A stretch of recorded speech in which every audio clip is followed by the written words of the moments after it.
footprints appear, then vanish into nothing. Welcome to Silent Case Files. I am your host, Pendleton. Share the trail you're following.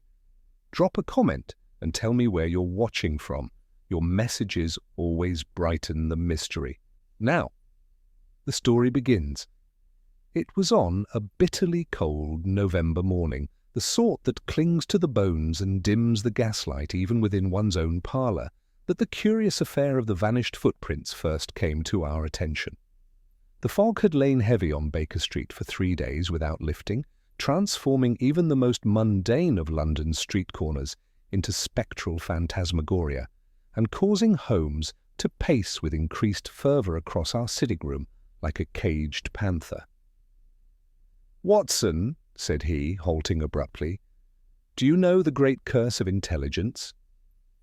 I looked up from my newspaper, which had yielded little of interest save for the curious notice of a nobleman's coach having been found abandoned near Hampstead Heath, horse and lantern intact, yet no sign of driver nor passenger. "I should imagine," I replied, "that the curse lies in having to endure the company of the less intelligent." "Precisely," Holmes declared with a gleam in his eye, "and nowhere is it more evident than in a week without a worthwhile case." At that precise moment, as if summoned by Holmes' lament, there came a hurried rap at the door below. Mrs. Hudson opened it. A moments later she appeared, with a degree of agitation uncharacteristic for her usual calm. "A gentleman to see you, Mr. Holmes. I'd say he's not quite himself." Holmes turned with interest. "Show him in, Mrs. Hudson." The man who entered was tall, cloaked in a heavy tweed overcoat and dripping with the mist of the city. His gloved hands trembled as he removed his hat, revealing dishevelled white hair and eyes wide with what I can only describe as haunted perplexity.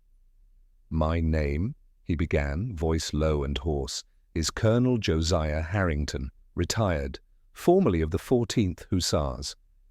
I have come directly from Worsley Manor in Hampstead Heath. Mr. Holmes, I am at a complete loss." Holmes gestured for the Colonel to sit, steepling his fingers in the manner I had come to associate with acute interest. "Please, Colonel, begin at the beginning." "There was a disappearance, sir," the Colonel said, his voice steadier now but laced with confusion, "of my valet, Morris. Last seen yesterday evening just before twilight. I sent him out with a parcel to post in the village, a 5-minute walk at most. He never returned. We organised a search almost immediately, my groundskeeper, the butler, and myself. And we found his footprints in the frost leading to the edge of the south garden. Deep, distinct." Holmes raised an eyebrow. "And?" The Colonel swallowed. "They led to the centre of the garden and then stopped. No return prints, no dragging. No signs of struggle or foul play, just nothing. As if the earth had swallowed him whole. For a moment, the only sound was the crackling of the fire. Then Holmes rose to his feet. "A man cannot vanish into thin air, Colonel," he said. "Even magicians must leave trap-doors. You have brought with you something, have you not?"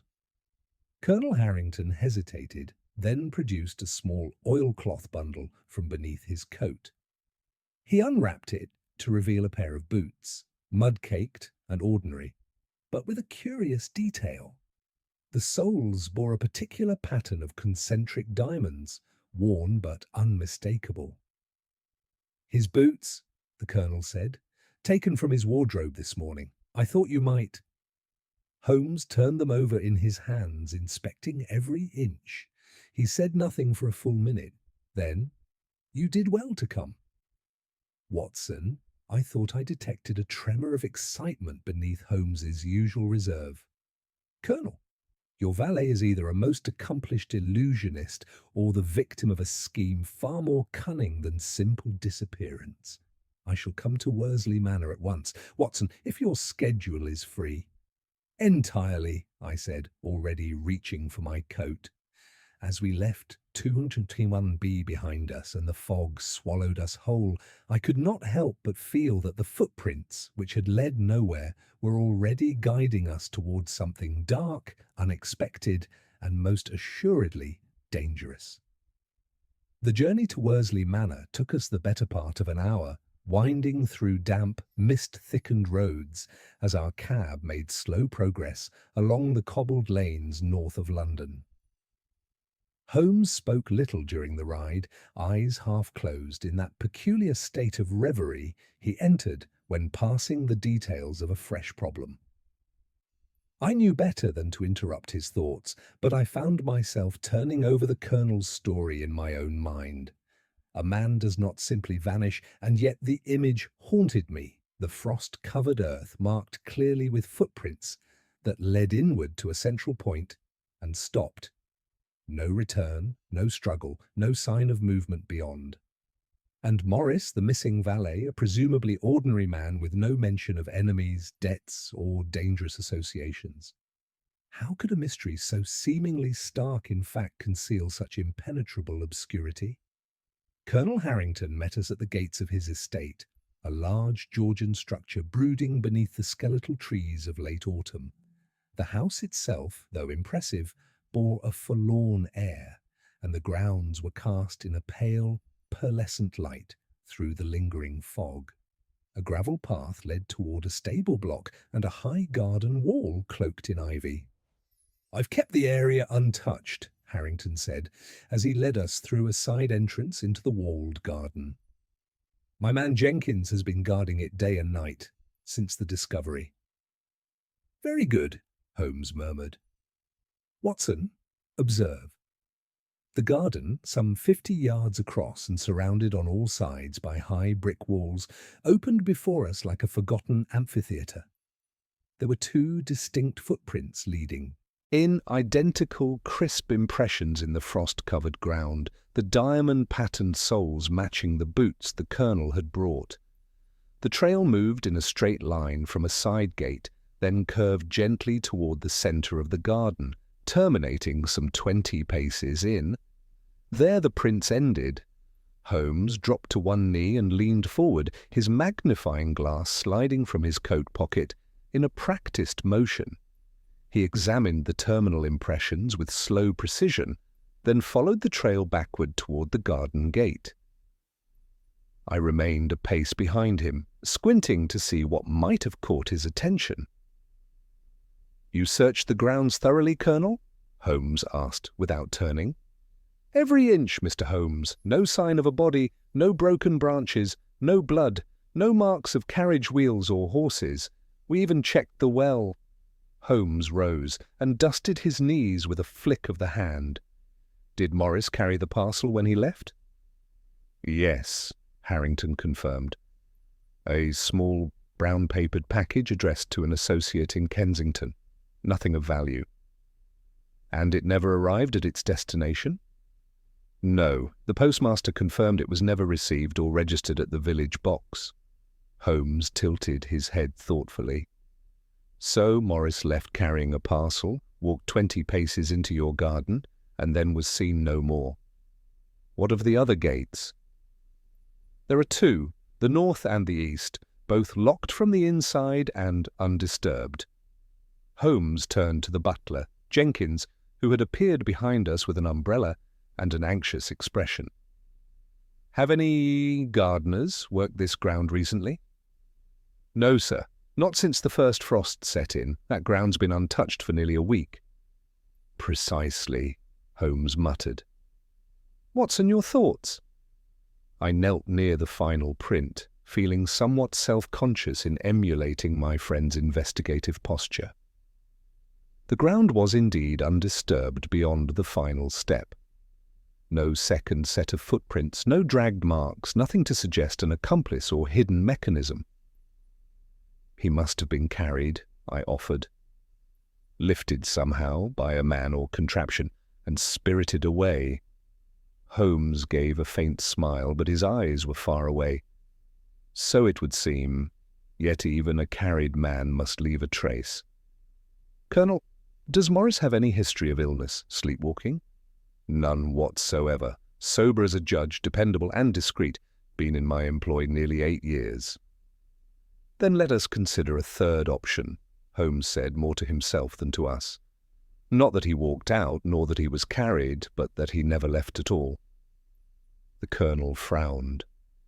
But the footprints, Holmes, we followed them ourselves. Holmes nodded. Indeed, they are our one certainty, and that makes them our greatest clue. Let us be wary of the obvious, Colonel. That which is presented too neatly is often designed to be so. At that moment, Jenkins cleared his throat. There's one thing, sir. Perhaps it's not relevant. Holmes turned to him at once. Speak. Well, it's only that the night Mr. Morris went missing, I heard something peculiar. A sound in the chimney above my quarters, like a scrape or a thump.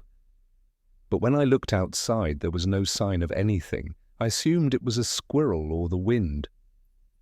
Which chimney is this? Holmes asked. Mine, sir. Just above the kitchen wing on the east side. There's a narrow passageway between it and the garden wall. Take me there immediately. We followed Jenkins along a gravel path skirting the house, arriving at a modest annex where smoke curled lazily from the chimney. Holmes examined the roofline and its relation to the garden wall. Watson, he said quietly, recall that the prints lead to the centre of the garden and vanish, but if one wished to create such an illusion. He trailed off, circling back toward the wall. With Jenkins' help, Holmes fetched a small ladder and scaled the inner surface of the garden enclosure. Once atop the wall, he moved along its length like a tightrope walker, eyes scanning the stonework below. Then he dropped to his knees and let out a soft grunt of satisfaction. There is a hairline fissure here, he called down, and soot, just a trace. Watson, come see for yourself. I climbed with some difficulty and peered at the section of wall he indicated. Sure enough, there was a faint smear, blackened residue from soot or ash, beneath the mossy brickwork. Holmes tapped the surface with his cane, and a hollow note rang out. Remarkable, he whispered. An old flue, perhaps, disused but intact. The chimney, Jenkins, is connected directly to this section of the garden wall, is it not?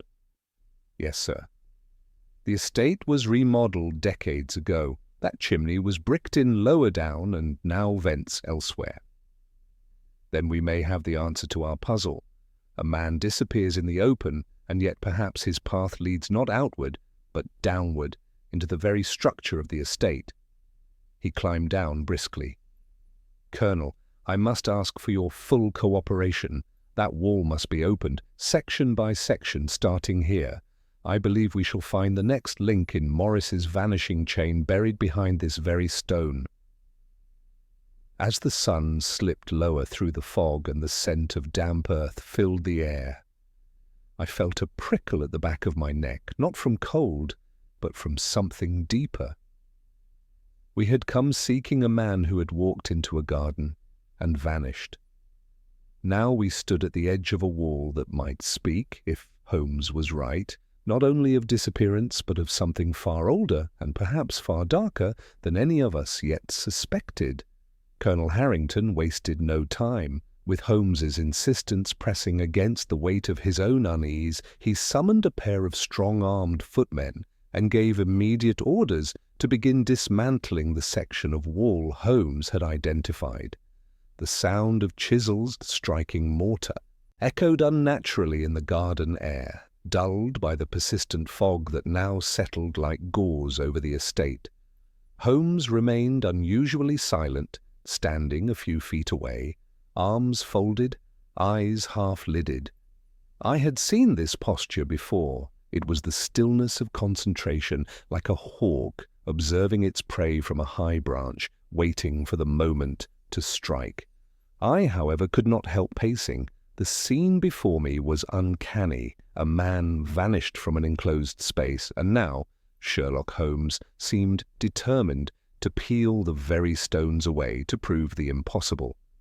Within 15 minutes, the footman had removed a section of the wall, 3 bricks high and 4 bricks wide. Behind it, we saw not earth, as I'd expected, but the scorched mouth of an old flue, dark, dry, and so narrow it seemed scarcely capable of admitting a man. Holmes produced his lantern and reached into the opening with it. The beam cast jagged shadows across the soot-lined interior. "Look here, Watson," he said quietly. I stepped forward and peered in. At first I saw nothing, only the blackened interior of what appeared to be an ancient ash chute or disused chimney shaft. But then as Holmes angled the light upward, I saw it. A scrap of cloth snagged on an inner iron rung dangling just inside the flue. "It matches Morris's livery," Holmes said, voice low. "See the threadwork at the hem?" "But how could he have fit?" I asked, stunned. "That passage is scarcely 2 feet wide and coated in soot." "That is precisely the question," Holmes murmured.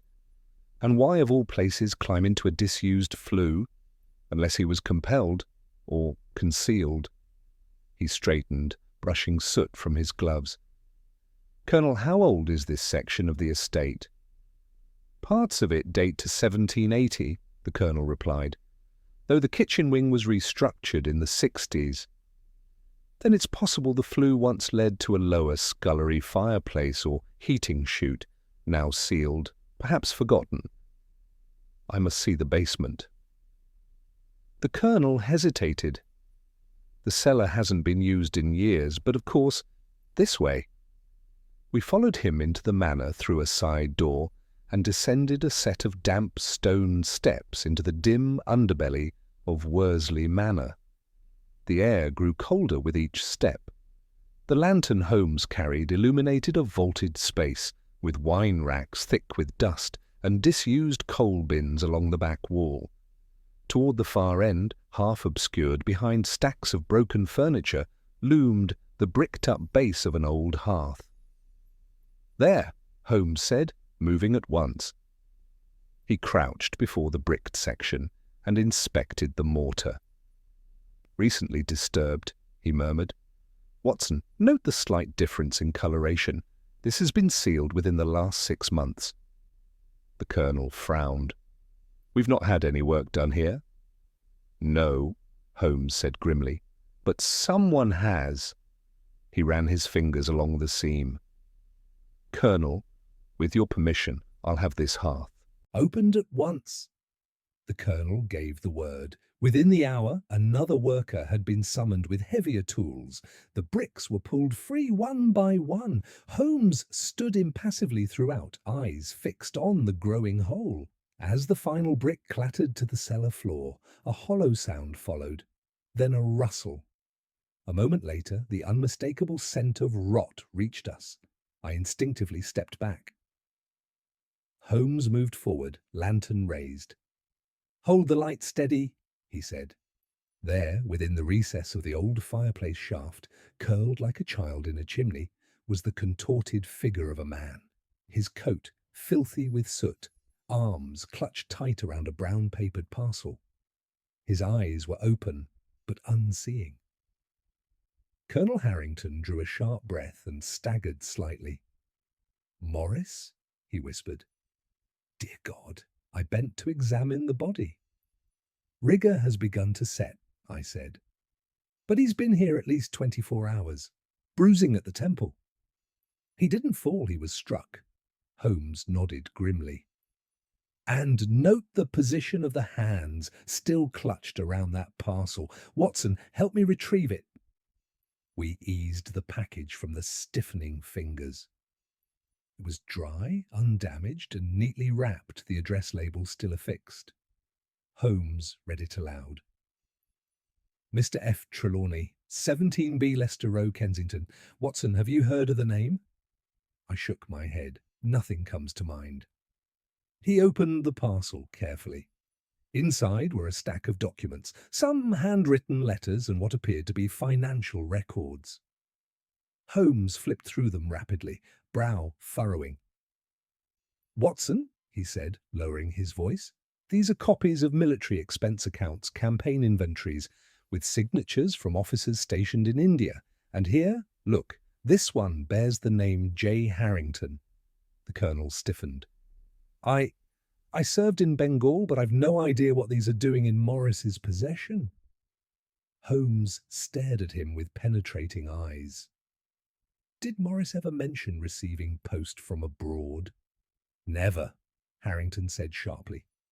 He was my valet, not my accountant. Holmes said nothing, but tucked the documents back into the parcel and passed it to me. We ascended from the cellar in heavy silence. Holmes requested to see Morris's personal quarters, which lay in the servants' wing. The room was spare but tidy. Holmes conducted a swift, almost cursory examination, rummaging through drawers, lifting up the floorboard beneath the bed, and then stopped short beside the wash basin. There, tucked behind the cracked mirror, was a small envelope. Holmes opened it. Inside were 3 items: a torn photograph of 3 uniformed officers in a sun-drenched camp, a cipher wheel of the sort used for simple coded messages, and a note that read, "If I disappear, tell Trelawney the ledger isn't safe. H." H, Holmes murmured. Not Morris, then. Harrington? Or perhaps someone else entirely. We returned to the main hall. Holmes lit a cigarette and stared into the fireplace as if the flames might whisper the next step.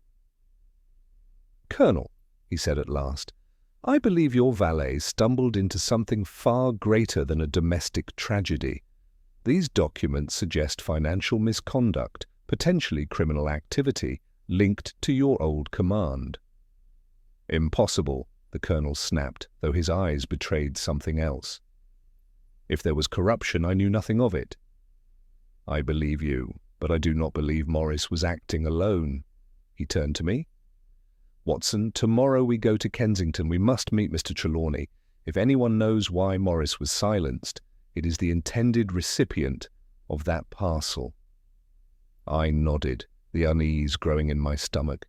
The mystery had deepened, as they so often did. What began as an impossible disappearance was now a trail of deceit stretching across time and continents. The question now was not only who killed Morris, but what secrets he had died trying to send. The next morning broke with a reluctant sun pushing feebly through the grimy London haze. After a modest breakfast prepared by Mrs. Hudson, during which Holmes merely toyed with his toast and consumed 2 cups of black coffee, we departed at once for Kensington. Holmes was animated in a quiet, focused way, his sharp eyes observing every movement in the streets, as though they might suddenly yield some overlooked clue. I had long since given up trying to divine his thoughts before he chose to voice them, so I waited, notebook in my coat pocket, and revolver discreetly strapped beneath my jacket, just in case the case proved more dangerous than even Holmes anticipated. We arrived at 17B Leicester Row, a respectable, if slightly neglected townhouse tucked between a tobacconist's and a piano tuner's. Holmes rapped sharply at the green-painted door, and after a pause it was opened by a woman in her middle years, her dark dress tidy and her expression guarded. "Yes?" she asked. "We are here to see Mr. F. Trelawney," Holmes announced. "We bring word from Josiah Harrington regarding a parcel."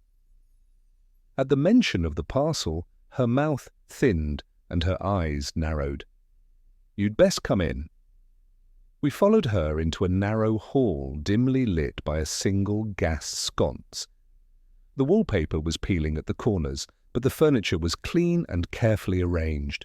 She led us into a small parlour filled with books and a single writing desk. "I'm Florence Trelawney," she said, gesturing toward the sofa. "My brother Frederick died 6 months ago. Whatever parcel was meant for him, he never received it." Holmes inclined his head gravely.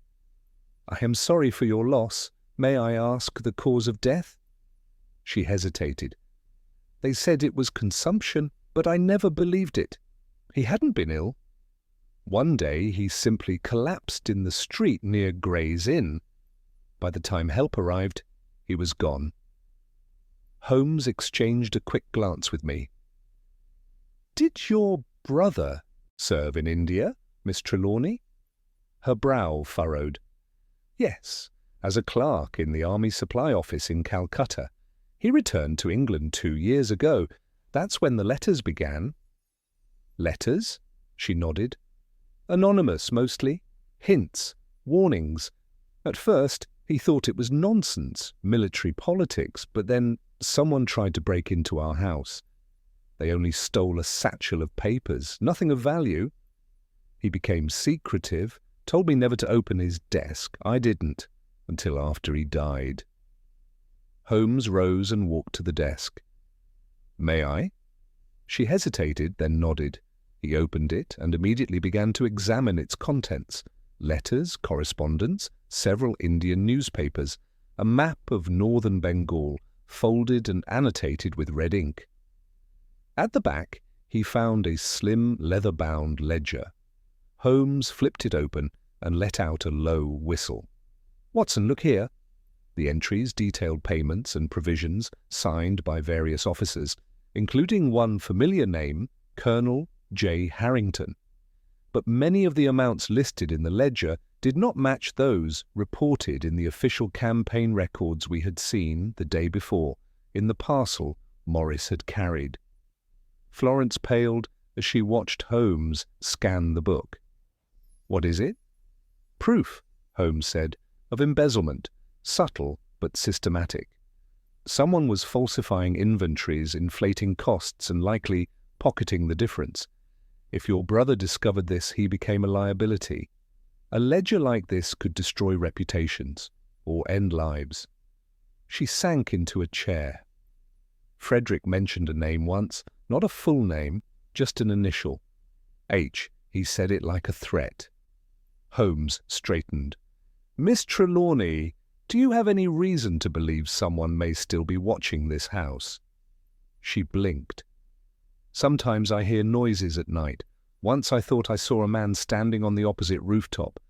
But when I looked again, he was gone." Holmes turned to me. "We must assume the parcel Morris was carrying was a duplicate. If the original ledger was here all along, then someone likely intercepted Morris before he could deliver his copy. That makes 2 people dead, Frederick and Morris, and a third," he nodded at Florence, "very much in danger." She looked alarmed. "You think someone means to harm me?" "I think they've already tried," Holmes said, pointing toward the window. "The latch was scraped recently. Someone has attempted to open it from the outside and failed." He turned to me. "We must act quickly." "What do you propose?" I asked. "Leave the ledger with me," Florence said unexpectedly. "Let them believe it was destroyed or lost. If they think I have nothing, I'll be safe." Holmes smiled. "A wise instinct, but we'll do more than that. Watson, tomorrow morning you'll publish an announcement in the Times, a small obituary for Morris, stating only that he died of natural causes and that no personal effects remain. We'll add a false note, parcel undelivered, presumed stolen.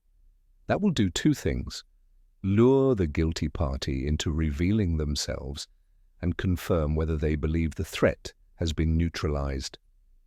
Florence nodded slowly, her courage steadier than her trembling hands. Holmes turned back to the ledger. "This is the fulcrum. Whoever orchestrated this fraud is powerful, precise, and unafraid to kill. But power leaves traces, and I intend to follow them." As we stepped out into the fog once more, Holmes lit a cigarette and walked with unusual speed. "We are closing in, Watson," he said. "We now know that Morris died trying to reveal a conspiracy that reaches into the heart of the military establishment. Trelawney uncovered it, paid for it with his life, and the ledger contains proof that will make someone very desperate." "And Colonel Harrington?" I asked. "Do you think he's involved?" Holmes paused at the corner, gazing out into the shifting mist. "He served in the right place at the right time. His name appears on several suspicious documents, But does that make him the architect of the scheme, or merely a convenient scapegoat? Perhaps both, I said. Precisely, and it is that duality we must pierce, for the person behind this, whoever they are, is watching, waiting, and they will make their next move very soon. He dropped his cigarette into the gutter and turned sharply. Come, Watson. We've one more visit to make before nightfall.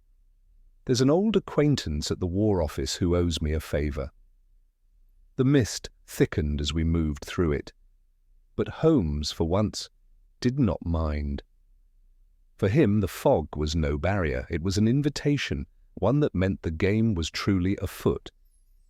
We arrived at Whitehall under a bruised sky, the clouds heavy with unshed rain. The War Office loomed before us in solemn grey stone, its windows gleaming like cold eyes. Holmes moved through the corridors with a brisk, self-assured gait, and we were soon ushered into the private office of Major Alistair Godfrey, an old associate of Holmes from a case that never made it to publication, for reasons of state secrecy, as Holmes had cryptically put it. Godfrey stood to greet us, a tall man with a neatly trimmed moustache, and a wariness in his gaze that suggested he never fully let down his guard. Holmes, he said, shaking his hand, if you're here, it means someone important is likely to be embarrassed or dead. Possibly both, Holmes replied, but you know I don't come without cause. He gestured for us to sit, and the Major closed the door, lowering the gaslights slightly. Holmes leaned forward. I need information about Colonel Josiah Harrington, his service in India. Any internal investigations, inquiries, or irregularities you may have been made aware of during or after his tenure in Bengal. Godfrey's brow tightened. You're walking a fine line, Holmes. Some of those files are still classified. I'm aware, Holmes said calmly. But if I told you that 2 men have already died over what was once simply irregular bookkeeping, would that ease your conscience? Godfrey sat in silence for a long moment. Then he stood, crossed to a filing cabinet behind his desk, and removed a slim dossier bound with red twine. This never leaves the room, he said flatly. But I'll let you read. Holmes opened the file and scanned its contents with surgical efficiency. I glanced over his shoulder. Most of it was dry military inventory records, dates, shipments, inspections.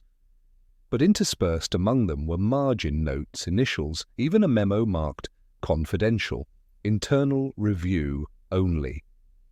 Here, Holmes murmured, tapping the sheet. Concerns raised by Clerk F.T. Trelawney regarding duplicate provisioning ledgers, suspicions of misappropriated funds. Godfrey spoke quietly. The review stalled. There was no direct evidence. Trelawney withdrew the claim a few weeks later, said it was a clerical error. But we know now it wasn't, Holmes replied. He must have been pressured or threatened. He wasn't the only one, Godfrey said with a nod. There were whispers about Harrington, not enough for a court-martial, but enough to encourage his early retirement. Was he ever in a position to personally oversee provisioning? No, not officially. But his adjutant, a man named Major Lucien Vale, handled those affairs closely. Vale was meticulous, too meticulous in retrospect. After Harrington's departure, Vale disappeared. Disappeared, I repeated. Godfrey nodded. Resigned his commission, left the country. Rumoured to be in South Africa now, but no one's heard from him in years. Holmes closed the file. And then I believe we may be looking at the wrong man. Godfrey raised a brow. You think Harrington isn't your villain? I think he's part of the picture, Holmes said, but not the one painting it. As we left the War Office, Holmes was already lost in thought. I waited until we were once again in the cab before speaking. So if Harrington's not the mastermind, then who is? This Major Vale? Possibly, Holmes said. or someone else who benefited from the entire affair but remained behind the curtain. But Vale's disappearance is too clean. He removed himself entirely. No inquiries, no retaliation. That tells me he was either silenced or paid off handsomely. And what of Harrington? If he's not guilty, someone's trying very hard to make him appear so. Holmes nodded. Indeed. We must return to Worsley Manor, Watson. I have a suspicion, a trap, if you will, and I intend to spring it. We reached Hampstead by twilight, and the manor loomed in the growing dusk like a sleeping behemoth. The fog was thinner tonight, replaced by a chilling wind that whispered across the garden walls. Colonel Harrington met us in his study, visibly older than he had been 2 days prior. "Holmes," he said with tight formality. "I assume you have news?" "Not news, Colonel, but an opportunity. I have reason to believe someone in your household is working against you. Someone with access to your papers, your staff, and your schedule." The Colonel stiffened. "You mean a spy? A conspirator?" Holmes said, voice clipped. "I would like your permission to assemble your staff for a brief interview. Nothing dramatic, merely a few questions." "To what end?" "To see who flinches when confronted with the truth." The Colonel agreed, though uneasily. One by one, the household staff were brought in. Jenkins, the butler, Mrs. Dreer, the housekeeper, cook, 2 footmen, and finally a young man named Timothy Braithwaite, Harrington's newest groom. Holmes kept his questions simple. "Where were you the night Morris disappeared? Did you hear or see anything? Do you recall who had access to the garden key?" All gave similar replies, unremarkable, uncertain. But when Braithwaite was asked whether he had ever spoken to Morris about Colonel Harrington's past, the boy hesitated. It was no more than a blink, a shallow breath, but Holmes saw it. "You admired Morris," Holmes said calmly. "Did you ever confide in him?" Braithwaite flushed. "No, sir." Holmes leaned forward. "Did he confide in you?" "No," the boy said a little too quickly. Holmes's gaze sharpened. "Then perhaps you can explain why this—" He withdrew a scrap of paper from his pocket. "Was found in your quarters, folded inside a copy of The Strand." Braithwaite paled. I don't know what that is." Holmes read aloud. "He suspects. Package intercepted. Ledger still at Leicester Row. Move before Monday." There was a stunned silence. "It's not mine," Braithwaite said, voice trembling. It must have been planted." But it was too late. Harrington stared at the boy in disbelief, and Jenkins stepped forward with a grim expression. "He was gone the night Morris disappeared," Jenkins said. "I saw him returning near midnight through the kitchen side door." Holmes stood slowly. "Timothy Braithwaite is not who he claims. He's not from Kent, as he stated in his references, but from Bombay. His real name is Thomas Braithwaite Vale, the nephew of Major Lucien Vale." The boy's face went slack. Holmes continued. "He was planted here to recover or suppress any evidence Morris might have found, possibly even to ensure Morris was silenced if he refused to hand over the parcel. A murderer? Perhaps not, but certainly a spy and an accessory." "You have no proof," Braithwaite muttered. Holmes turned. "I have enough. Scotland Yard will find more." Colonel Harrington lowered himself into his armchair, a man finally seeing the outlines of a shadow that had long haunted him. "All this time, under my roof." "I believe," Holmes said softly, "your name was used to lend legitimacy to forged documents. They needed your signature to mask their theft. Trelawney uncovered it. Morris tried to bring the truth to light. Both paid the price. But now, finally, the web begins to unravel. As Lestrade arrived later that evening to take the young man into custody." Holmes stood at the threshold of Worsley Manor, eyes fixed on the black trees swaying under a cold wind. "There's still someone out there, Watson," he said. "Someone who gave the order. Braithwaite was a pawn. Vale, perhaps the bishop. But we haven't yet seen the king. I shivered. Then what's next? Holmes lit a cigarette, the flame briefly illuminating his face. Now, my dear Watson, we lure the king into checkmate. The arrest of Timothy Braithwaite, or rather Thomas Braithwaite Vale, sent a tremor through the household at Worsley Manor.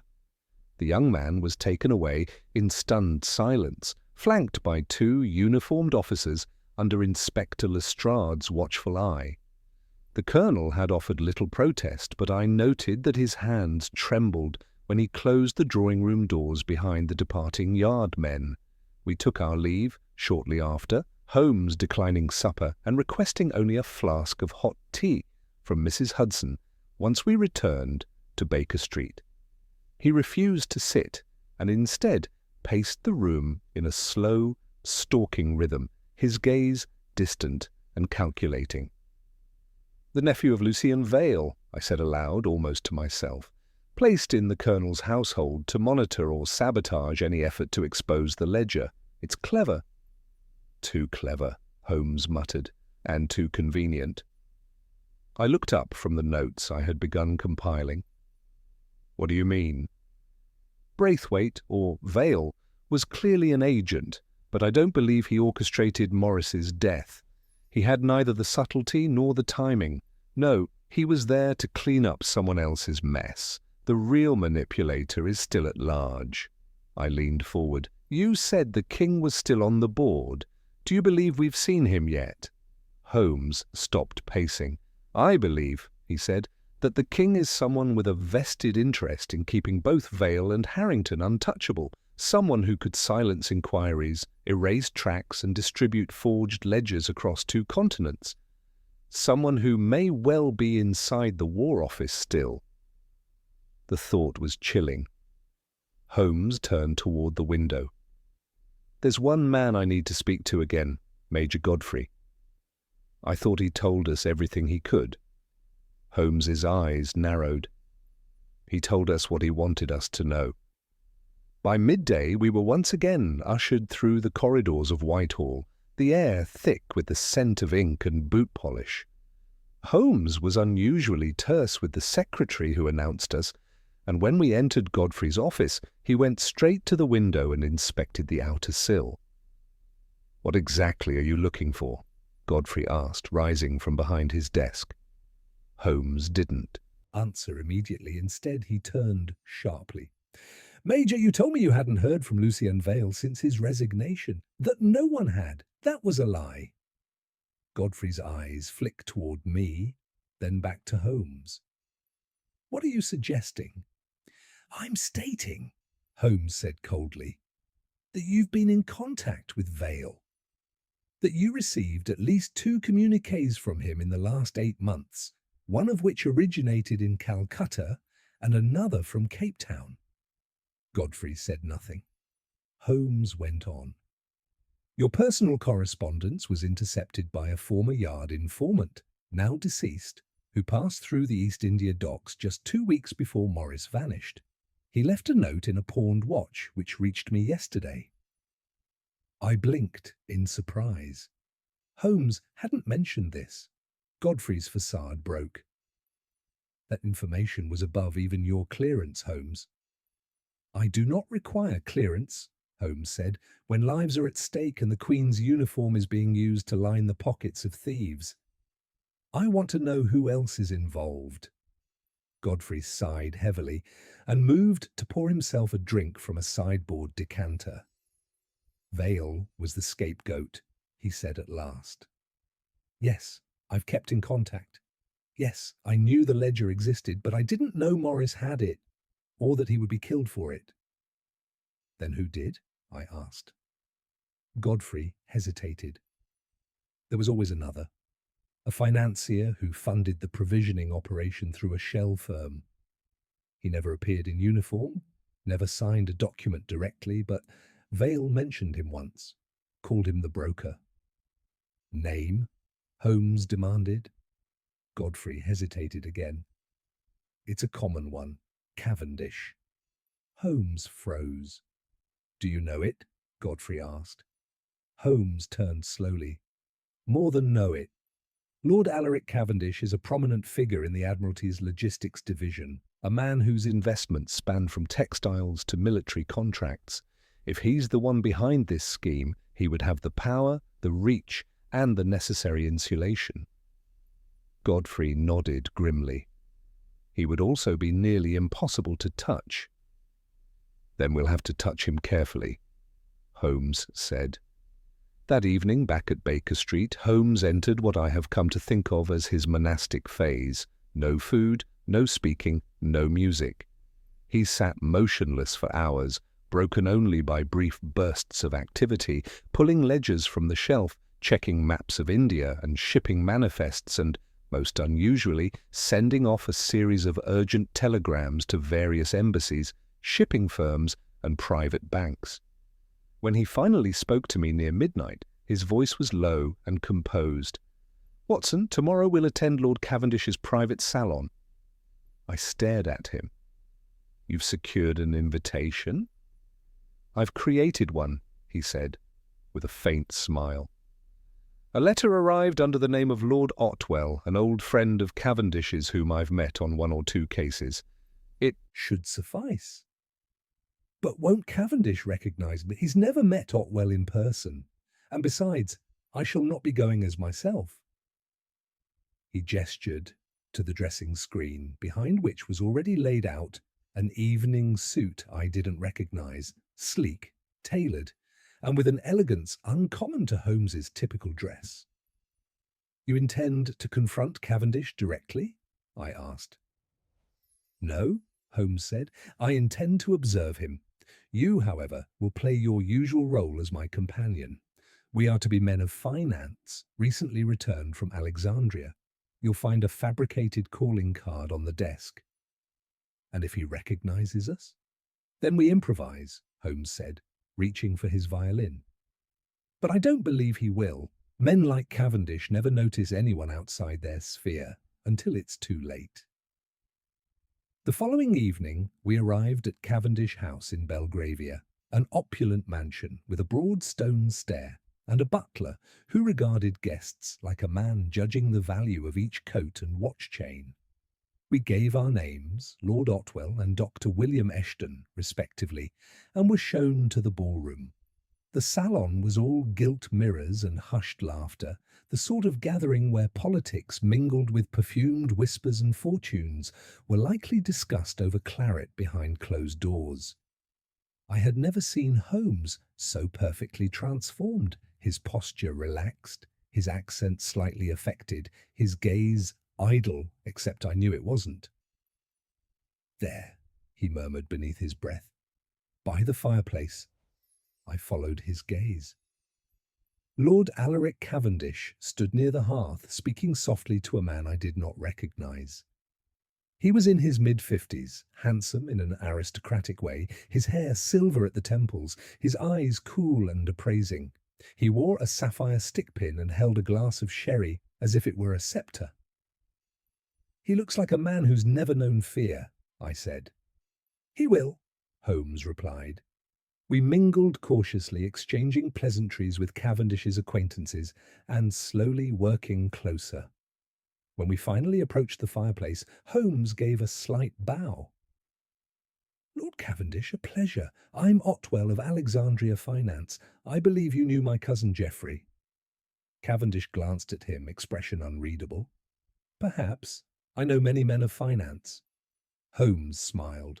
"Of course, but few with your reputation." Cavendish inclined his head. "One does one's duty." There was something in his tone, dismissive, bored, as though he'd already measured Holmes and found him forgettable. And that was exactly what Holmes wanted. "What do you think of the Indian markets, Lord Cavendish?" Holmes asked lightly. "Some say the real fortune lies not in gold, but in guns and grain." Cavendish's eyes flicked over him. "The real fortune," he said slowly, "lies in knowing when to speak and when to remain silent." Holmes raised his glass slightly. "Spoken like a man with nothing to hide," Cavendish's Smile did not reach his eyes.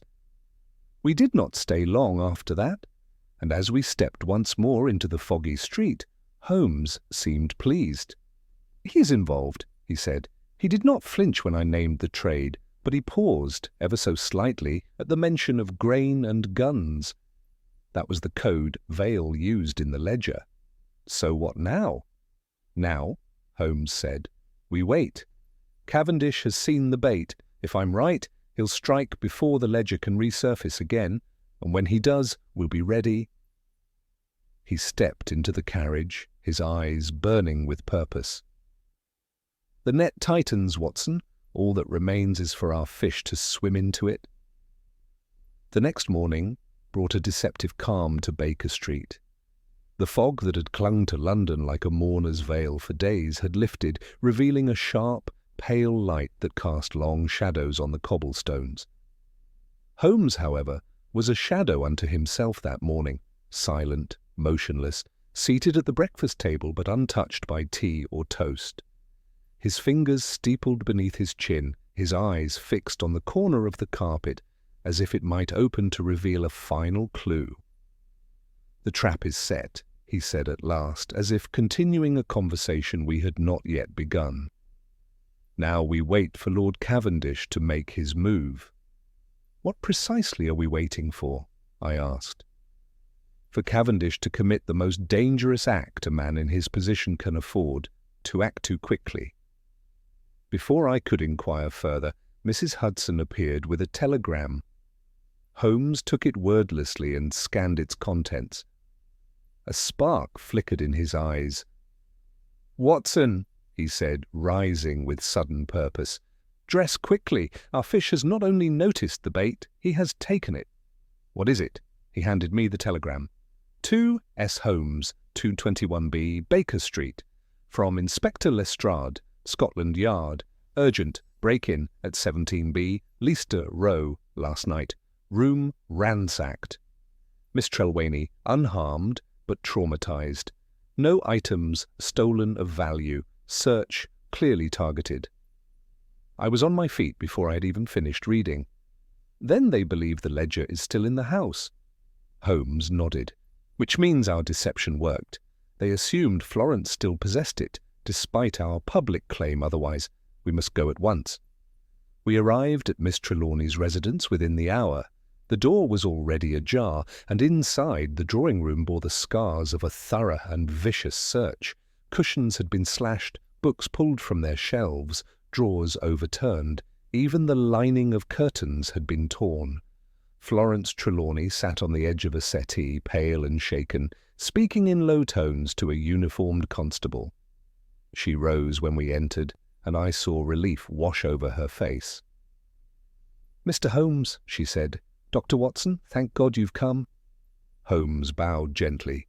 "You are unhurt?" "Yes. I was visiting a neighbour and returned to find the place like this. The constable says they entered through the back alley. Window smashed the lock. I didn't know who else to call." "You were right to summon Lestrade," Holmes said, "and you did well not to mention the ledger's true location." Florence gave a faint, bitter smile. "You warned me, Mr. Holmes, and I took your warning seriously." Holmes examined the room in silence, then stepped into the adjoining study. There he crouched by the window and ran his fingers along the sill. "Watson," he called, "observe this footprint." I joined him and saw it at once, a dark smudge left on the wooden floor beneath the window. Unlike the others we'd seen, this one was not diamond-patterned, but a narrow, pointed sole, likely Italian or French in make, judging by the cut. "Cavendish has foreign agents," Holmes muttered, "or mercenaries, men who can be paid and forgotten. He'll never risk direct involvement. He won't even write a telegram himself. But this tells us he's growing desperate. He's willing to risk notice to retrieve that ledger." He stood. "Lestrade will have a man posted at your door," he said to Florence, "but I advise you to leave London for a few days. Do you have family in the country?" "My aunt in Sussex. I can go this afternoon." "Good. Tell no one where. Watson and I will handle the rest." Outside, Holmes lit a cigarette with a trembling hand.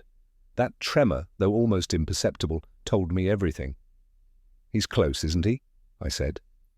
Holmes nodded. So close I can feel his breath on the back of my neck. "And now, Watson, it's time for us to finish this." We returned to Baker Street only briefly, long enough for Holmes to retrieve 2 items from his desk: the original ledger, carefully rewrapped in plain brown paper, and a narrow velvet pouch. He said nothing as he concealed both within the folds of his greatcoat. We then made our way to the one place in London where Cavendish would feel both untouchable and emboldened. The Imperial Club, a fortress of old money and political immunity, where secrets were shared in whispers over port, and policy was shaped between courses. "It's a risk," I said, as we entered the marbled foyer. Holmes smiled faintly. "All moves are at this point, but Cavendish believes himself a god among insects. He won't anticipate that one of them might bite back." We were shown to the smoking lounge by a liveried attendant, and Holmes sent a discreet note to the club steward requesting Lord Cavendish's presence for a matter of urgency. 15 minutes later he arrived. He looked as composed as ever, though his hair was slightly ruffled, as if he had just emerged from hurried deliberation. His eyes, when they settled on Holmes, betrayed the faintest flicker of recognition. "You," he said. "Otwell, was it?" Holmes stood. "That was yesterday's fiction. Today I speak plainly. My name is Sherlock Holmes, and I have in my possession a ledger that, should it be delivered to the proper authorities, would see your name in headlines, and then in a courtroom." Cavendish did not react, at least not visibly. He lowered himself into a chair across from Holmes with leisurely grace. "You speak boldly, Mr. Holmes, but you know nothing." "I know enough," Holmes said, voice calm. "I know that you funded Vale's operations, laundered the gains through a textile concern in Bombay, and arranged for false documentation to cover inflated provisioning charges. I know that you silenced Frederick Trelawney with poison and sent an agent to recover the damning evidence. I know that agent killed Morris and died in turn for his trouble. And I know," he drew the wrapped parcel from his coat, "that this ledger, the original, remains intact, which means your empire is about to fall." Cavendish remained unmoved. "You think I fear you?" "No," Holmes said, "but I think you fear exposure, which is why you'll accept the only offer I intend to make." He produced the velvet pouch and withdrew a single sheet of parchment from it, not the ledger. "This," Holmes said, "is a written confession from Braithwaite Vale, detailing his role in the conspiracy and naming you as the chief architect. It has not yet been delivered to Scotland Yard, but it will be unless you do precisely as I say." Cavendish's eyes narrowed. "And what is it you want?" "Resignation," Holmes said simply. "From all government and financial posts. Permanent withdrawal from public life. No explanation, no rebuttal, just disappearance. You will become a ghost. I don't care what corner of the world you slither off to, but if I ever hear your name connected to the Crown again, I will release the ledger and this confession." For a long moment, Cavendish said nothing. Then he smiled. "You're a dangerous man, Mr. Holmes."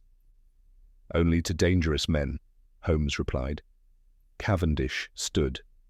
"You'll have my letter by the week's end." He turned and strode from the room. Holmes watched him go, then leaned back in his chair, visibly exhaling. "You let him walk free," I said. "I did," Holmes replied, "because what matters most now is silence. A public scandal of this magnitude would destabilize departments, expose soldiers who were only pawns, and allow Cavendish's successors to claim ignorance while continuing his work." "And the ledger?" Holmes handed it to me. "Burn it, the copy too." "You're certain?" "Absolutely. The ledger is no longer necessary, but Cavendish will never know that. Fear," Holmes added, "is a more enduring sentence than prison." As we emerged from the Imperial Club into the sharp evening air, Holmes paused at the curb and looked skyward. The clouds had broken again. Somewhere beyond the haze, stars waited. "It is done, Watson," he said softly. "The footprints that led nowhere have brought us to the very doorstep of corruption." "And justice?" "Justice," Holmes said, "sometimes walks in soft shoes, but she walks all the same." We did not return directly to Baker Street that evening. Instead, Holmes directed the cab toward the embankment, where the Thames flowed cold and relentless under the pale glint of a rising moon. The fog had not returned, but the air had the scent of iron and tide, as though the river itself was straining to whisper secrets. Holmes stood in silence on the broad stone parapet, the brown papered ledger in one hand, the pouch containing Braithwaite Vale's confession in the other. "You were quiet in the cab," I said gently. He nodded, but did not look at me. "A man does not bring down a Cavendish without consequence, Watson, even if the battle was bloodless." I understood what he meant. The decision to barter justice for silence, however necessary, had left its mark. I had seen Holmes extract confessions from aristocrats and bootblacks alike, but rarely had I seen him walk away from a man he knew to be the architect of murder and theft. And yet in this case, exposure would have ruined lives that had nothing to do with the conspiracy, innocent officers, their families, and the army's already battered reputation. It was the kind of trade that only a man like Holmes could live with. Or try to. He turned to me now, his expression unreadable. "Would you do the honours, Watson?" I took the ledger from him and held it above the slow-moving river. "This is the only copy?" I asked. Holmes gave a small nod. "The only one that matters." With a single movement, I released it. The parcel landed in the water with a dull splash, then bobbed once before being pulled under by the current. We watched the ripples fade into stillness. "The end of that thread," I said. "No," Holmes replied quietly. "The end of one thread. The tapestry is larger. It always is." We walked for a while in silence, our footsteps echoing on the damp pavement, before returning to Baker Street. Holmes remained in his coat, standing at the fire as though warming not his limbs, but something deeper and more elusive, his conviction perhaps. Later, he set the velvet pouch on the mantel and turned to me. "Watson, what would you make of the following? A code embedded in the provisioning ledgers designed to signal troop movements disguised as inventory irregularities." I blinked. "A code." "Purely speculative," Holmes said, though I knew that tone. He had seen something, sensed something that troubled him. But I asked myself, if Cavendish had gone to such lengths to eliminate even copies of those ledgers, was it merely to hide theft? "You think there was more?" "I suspect," he said, "that Morris and Trelawney may have stumbled onto a cipher that went deeper than finance. If troop movements were being communicated through such means, it would point not only to corruption, but to espionage." My heart quickened. But that would implicate more than... "Cavendish?" Holmes met my gaze. "It would. And perhaps that's why this story ends as it does. Not with a noose, not with a scandal, but with silence." He said no more that night. The next morning, we received word from Colonel Harrington. A sealed envelope arrived by special courier. It contained a letter in the Colonel's careful hand. "Mr. Holmes, I owe you more than I can ever say. The cloud over my name has lifted, not by proclamation, but by the simple truth that no one knocked on my door this week, that no scandal was printed. That silence, for once, speaks in my favour. I have accepted a quiet post in Devonshire. I intend to live simply, and perhaps one day to forgive myself for not seeing the trap I was drawn into. May God bless you and your tireless friend." J.H. Holmes read it, folded it, and tucked it into his pocket. He did not speak of it again. 2 days passed, and with them, the tension in the flat slowly dissolved. The fog returned. The clatter of hooves on Baker Street once more filled our evenings, and for a time it seemed that the world had returned to its usual balance. Until one morning, Florence Trelawney herself arrived at the door. She was wrapped in a travelling cloak, a valise in her hand, and a strange expression on her face, half grateful, half haunted. "I had to see you both," she said, as she entered the sitting room. "I read about Lord Cavendish's resignation this morning. It's made the back page of the Gazette. Ill health, they say." Holmes gestured for her to sit. "His resignation was inevitable. The reasons are not public." "I know that," she said, "but I needed to say thank you. And also—" She reached into her valise and withdrew a folded cloth. Inside it was a photograph, aged, slightly torn at the edges. The same photograph Holmes had once recovered from Morris's belongings. The three men in uniform stood in a row: Harrington, Vale, and another man I had not previously identified. But Florence now pointed to the third. "My brother once told me quietly that the man on the right, he wasn't just another officer, he worked for the Foreign Office, unofficially." Holmes took the photograph and studied it. "No name?" Florence shook her head. "Only an initial. L. I never knew more?" Holmes nodded slowly. "Thank you. You've been more courageous than you realize, Miss Trelawney." She stood. "I'm leaving England. I've taken a teaching post in Paris. I think I need the distance from all of this." Holmes rose with her. "You will be safe there, and should you ever need anything, send a telegram." She smiled. It was the first genuine smile I'd seen from her. Then she was gone. Holmes remained by the window long after her departure, the photograph in hand.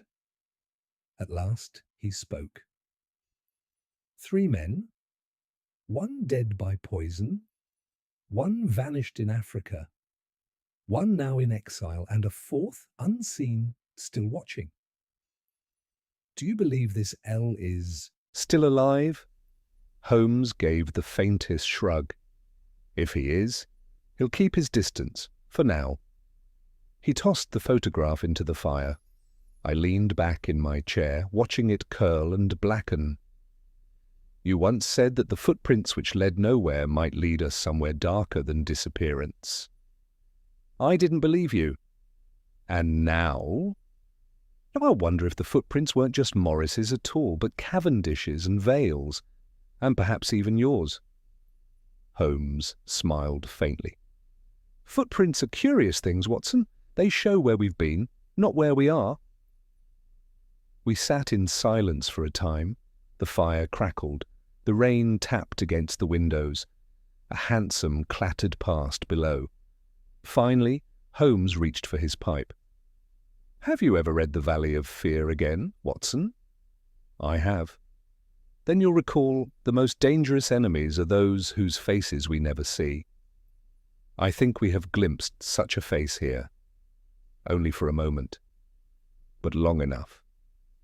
He drew the curtain shut and returned to his chair. "The case is concluded, Watson, but the game, as always, continues." And with that, he lit his pipe, the smoke curling upward into the quiet air as London turned, heedless, beneath us. The rain continued through the night, soft and persistent, washing the soot from the brick facades of Baker Street and turning the gaslight halos into glowing rings of gold. I woke early the next morning, roused not by dreams, but by the sense, keenly developed after years of partnership, that Holmes was already awake and troubled. I found him at the table, dressed but not yet fully composed, turning over a single sheet of heavy cream paper. The Morning Post, unopened around him, had been pushed aside in favour of this one letter. "What is it?" I asked, crossing to the hearth and pouring us both coffee. Holmes looked up slowly. The final thread, perhaps. I sat. From whom? He passed it across the table. The script was slanted and elegant, too elegant, I thought, to be written without intention. A woman's hand, or perhaps a man imitating one. Mr. Holmes, your restraint is appreciated. In this city of blunt instruments, it is refreshing to encounter precision. I believe we now understand one another. The ledger will remain ash. The names within will not be spoken, and you will not be interfered with. Know that some matters are designed to remain unsolved for the sake of a greater equilibrium. You have restored the balance. Let us both keep it. I read it twice before speaking. You think it's from the third man in the photograph? Holmes nodded. Or someone writing on his behalf. The style, the phrasing. It is a warning, but couched in appreciation. And it confirms what I feared. That Cavendish wasn't the last link in the chain. No, he was a gatekeeper. The real architect sits beyond him, in shadow, in silence, possibly not even on English soil. I frowned. And yet they know you. They fear you. They respect me, Holmes said, his voice tinged with irony, which is something altogether more useful than fear. And more dangerous. We sat for a long moment, the letter resting between us like a blade embedded in the wood. Holmes finally stood. You know, Watson, I once told you that London is a city with many layers. We spend our days peeling back the veneer of respectability, only to find older lies more carefully buried. But every so often we strike something that resists excavation, something woven into the foundation itself. He reached for his violin and tuned it slowly. This case began with footprints, an innocent man walking into a garden and vanishing. But in truth, it began long before that, with a financial scheme cloaked in military authority and protected by bureaucrats. Morris was merely the first to trip the wire. And now? Now the wire is buried again, but they know we found it. That knowledge may buy us silence, or provoke something worse. I did not press the matter. Holmes, for all his brilliance, never traded in speculation without necessity. If he chose not to pursue L further, it was not out of fear, but strategy. Instead, I turned to a gentler question. What of Florence Trelawney? Holmes lowered his bow and seemed to consider that for a long while. She has stepped beyond the reach of this conspiracy. If she is wise, she will remain there. And if she isn't, then she is her brother's sister, and the game will begin again. The fire cracked gently behind us. I let the silence rest a while before speaking again. There's something else troubling you. Holmes gave a faint, amused snort. You've grown too perceptive, Watson. I've grown accustomed to the signs. He placed the violin on the table. It's the ledger, not its destruction, but what it represented. We deal in facts, you and I, we solve crimes, arrest murderers, untangle lies. But this was something more. An edifice of corruption so old, so entrenched, that even the truth could only wound it, not destroy it. You wounded it nonetheless, and made no public mark, he said. That galls me, Watson. Justice done in silence is justice half-earned. I considered this. But there are other kinds of justice. You stopped a man who profited from blood and betrayal. You prevented further murders and, if I may say so, you may have ended a very dangerous chapter without igniting a new one. Holmes looked at me, and for a moment I thought I saw something rare in his eyes. Fatigue, perhaps, or something akin to resignation. I wonder sometimes, he said softly, whether we are doctors applying poultices to a city bleeding from within, whether our cases are distractions from the larger illness. But we must still treat the wounds, I said. He smiled faintly. Ever the physician. Just then, a knock at the door interrupted our thoughts. Mrs. Hudson entered with a small tray. "A visitor, Mr. Holmes, sent this." On the tray was a single object, a calling card, its edges trimmed in gold. It bore no name, only a monogram ornately embossed in black ink. L, no address, no emblem, no title. Holmes picked it up and turned it over. The back was blank. He examined the paper under the magnifying glass, sniffed the ink, then held it to the firelight. Finally, he slid it into the pocket of his coat without a word. "Well?" I asked. "It's handmade. Paper stock from Marseille. The ink is a custom blend, frankincense, with traces of black tea, not common. Message? None in writing." I waited. But the message is clear. Holmes stepped to the window. Outside, the fog had returned, thicker now, turning Baker Street into a corridor of shadows and distant clatter. He turned back to me. "We will hear no more from L, unless we become inconvenient." I stood beside him. "Do you regret not taking it further?" Holmes considered. "No, but I am alert."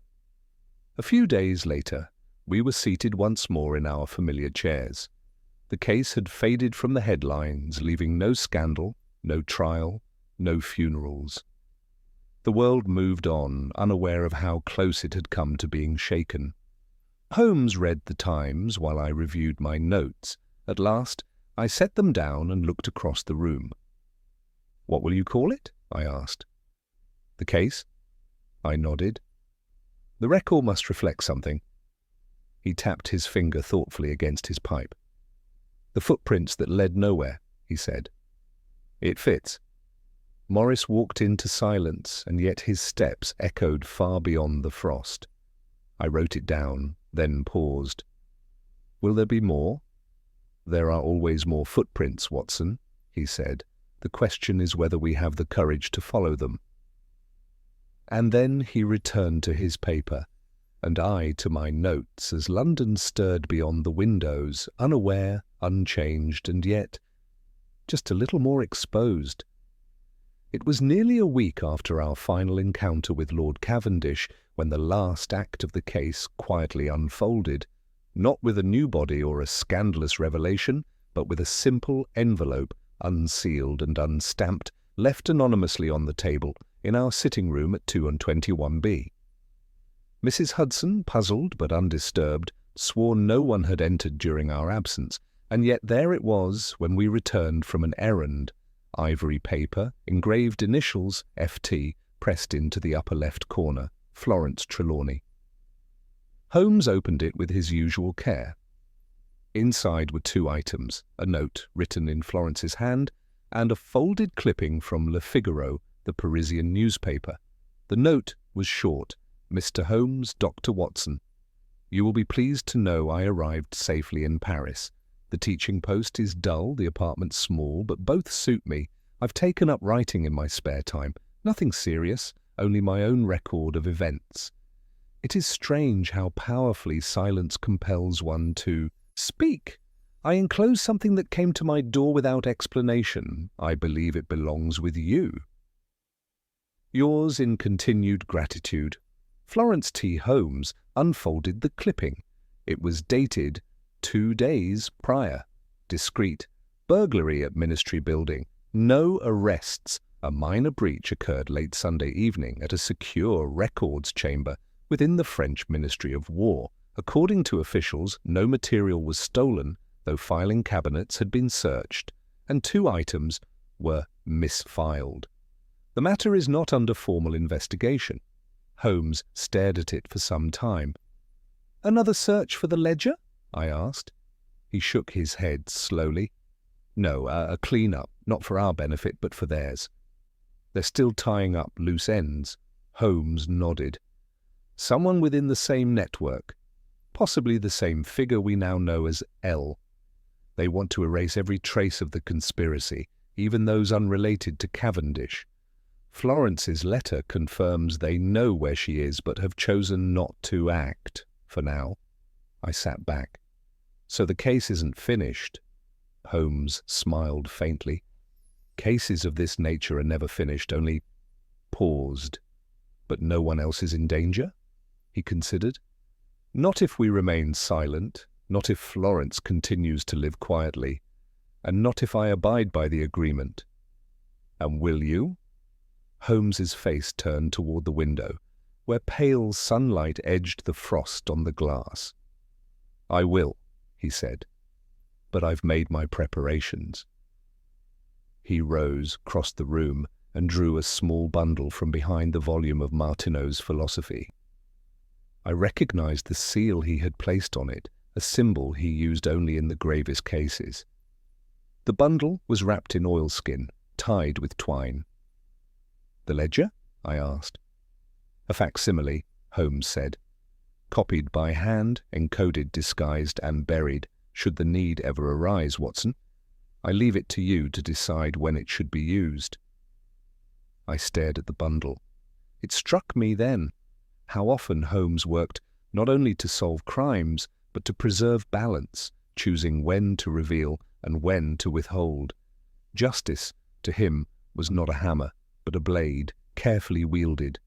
I took the bundle and placed it in the drawer of my desk. You trust me to decide, he looked at me gravely, with my life. We said no more about it. From that moment, the case of the footprints that led nowhere was never again discussed in public, nor did Holmes write about it for his own archives. It remained only in my journal, and even there I wrote it cautiously.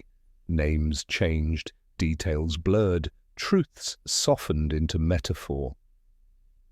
But I remember Morris, the loyal valet who walked out into the frost with a message no one would hear in time. I remember Florence, haunted yet determined, a woman who defied fear and chose survival over vengeance. I remember Colonel Harrington standing silent in the garden where footprints vanished, wondering what crimes had been committed under his name. And I remember Cavendish, composed, unbothered, stripped of office but not of power, the man who walked away unpunished in the eyes of the law but forever marked by Holmes's judgment. The city moved on. Worsley Manor was soon sold. Florence's letters grew less frequent and eventually stopped, though I occasionally glimpsed byline essays in French literary journals, unsigned but bearing her unmistakable style. Lord Cavendish was seen twice more in London society, quietly, carefully, and then never again. Rumour placed him in Istanbul. Others said Morocco. Holmes made no effort to confirm either, but he did keep watching. One evening in March, weeks after the case had concluded, I found Holmes at the window, seated in shadow, his violin untouched on the floor beside him. I thought he had fallen asleep, but when I stepped closer, I realized his eyes were open, fixed not on the street, but on a point far beyond it. "Do you know what still troubles me, Watson?" he asked without preamble. "What's that?" "The footprints." I frowned. We solved that part. He entered the garden. He climbed through the disused flue. There was no other path. "But that's not what I mean," Holmes said softly. "I don't mean Morris's literal footprints. I mean the trail of evidence, the one that brought us to the truth. It was too neat, too deliberate. Trelawney's ledger, Braithwaite's placement, even Cavendish's resignation. It all moved too quickly once we were involved. Almost as if someone wanted us to reach that conclusion, needed us to." I stared at him. "You think we were guided?" "I think," he said, "we weren't the only players. We were given clues, not left by accident, but placed. And that means there is a mind beyond even Cavendish's in this affair. One we never saw, one who used us as the instrument of cleansing." I felt a chill. "Do you regret it?" "No," Holmes replied, "because the dead are still dead, Watson, and the innocent were spared. But it leaves me wary." He stood then, slowly, and placed his violin back into its case. "I will not write about this case," he said, "nor should you, not fully. But if the day comes when you must, tell it in your own way. As a story, perhaps, as a lesson, but not as history. I understand. The fire had burned low. I threw on another log. Holmes resumed his seat and, with a flicker of that old mischievous light, said, "Now then, enough ghosts. Did you see the item in the Times? A bishop's carriage overturned in St. Giles, no injuries, but the horse vanished into an alley and was found locked in a wine cellar." I laughed. "That sounds like a case for you." "Possibly, but only if the wine was very good." And so we let the shadows of Worsley Manor and the ledger that nearly burned the Empire pass quietly into the fog. Another case would come. It always did. But the footprints that led nowhere would remain one of the few that never truly left us, its path vanishing behind us as surely as Morris's had in the frost, but with its memory pressed deeply into the very soil of our lives. And, like Holmes said, the footprints showed only where we had been, not where we were going. It was weeks later, perhaps a full month, when the final piece of the puzzle arrived, not with fanfare or violence, but in the form of a simple parcel delivered to Baker Street in the early hours, just as Holmes and I were concluding breakfast. The envelope was thick, unmarked, sealed with red wax that bore no crest. Inside we found a single folded sheet of vellum and a small brass key, ornate, old, and clearly ceremonial. Holmes read the note aloud. "Mr. Holmes, the ledger you buried was a symptom. The men it named were operatives, but there was, as you suspected, one hand above all. You were never meant to see it, and yet your method drew you too close. This key opens a deposit box at the Bank of England, locker number 1783. What you find there is not a trap, but a courtesy. You may read it, you may even understand it, but you may never act upon it. That is the cost of peace." We stared at the note for a long time. Then Holmes rose without a word, fetched his coat, and by the time we reached the cab rank, the morning fog had begun to lift. The Bank of England was quiet when we arrived, its security personnel giving only the barest glance at the key before escorting us down into the vaults. Locker 1783 was tucked into a lower level, its iron face rusted at the corners, but intact. Holmes inserted the key with slow precision. Inside was a slender folder, sealed in wax, and an object I did not at first recognize, a chess piece, the Black King. Holmes took both, then closed the box. Back at Baker Street, we opened the folder in silence. Its contents, though few, were astonishing. Letters, maps, financial charts, diplomatic communiques, all dated between 1879 and 1884. Together they formed a picture so vast and damning that my hands trembled as I turned each page. Espionage not merely on the continent, but across India, Egypt, and South Africa. Naval supply chains routed through shell companies, correspondence between foreign agents embedded in Parliament, and whispers of strategic misdirection during military campaigns. And one name appeared more than once. Cavendish, yes, but alongside it initials we had not previously seen. MFL. MFL, I murmured. Not L, not just L. Holmes nodded. A misdirection within a misdirection. L is not a man, but an entity. A title, perhaps, or a post. He paused. Or even a council. The implication chilled me. "And this dossier, why give it to you?" Holmes turned the Black King between his fingers. "To show me how close I came, and that I am now, knowingly or not, a participant in their arrangement. This is their final message. You saw us. You did not speak. That is your strength and your price." "And what will you do with it?" I asked. Holmes looked at me, calm, not resigned, but clear-eyed. "Nothing," he said. "Nothing," I echoed. "After all we've seen, after Morris and Trelawney and Florence's exile? There is a war that cannot be fought openly," he said. "Not yet. Perhaps never. Were I to publish this, were I to deliver it to the Yard or the press, I would topple not one man, but the scaffold that holds much of the empire upright. That may be righteous, but it would not be just. I was silent for a long time. Then I asked, "So we let them win?" "No," Holmes said softly. "We let them believe they have." He placed the folder in a small wooden box, which he then locked and slid deep into the recess behind the fireplace, a place I knew he reserved for only the rarest of truths. When he turned back to me, there was a trace of weariness in his face, but also a quiet satisfaction. "Morris left footprints that led nowhere, Watson, but because of them, we found everything.